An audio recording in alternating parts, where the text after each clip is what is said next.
людей нужно, да?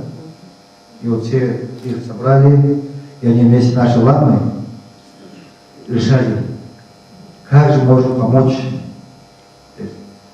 Вот действительно, воевать, ну, это и так делаем.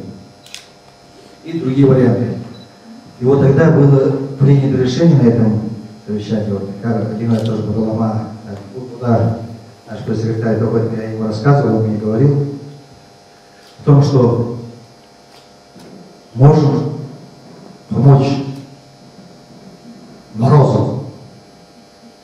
Вот специально был проведен специальный ритуал. Вы тоже помните, что в 1941 году такие морозы были в Москве.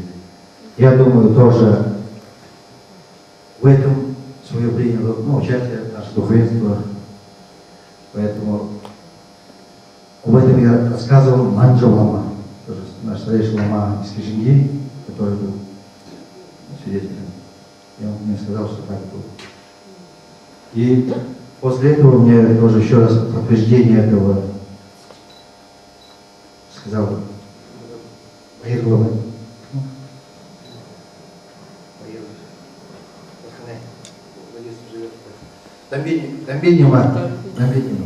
Тамбенима дедушка мне тоже рассказывал, что об этом мне рассказывал Бамбаю Баламанович.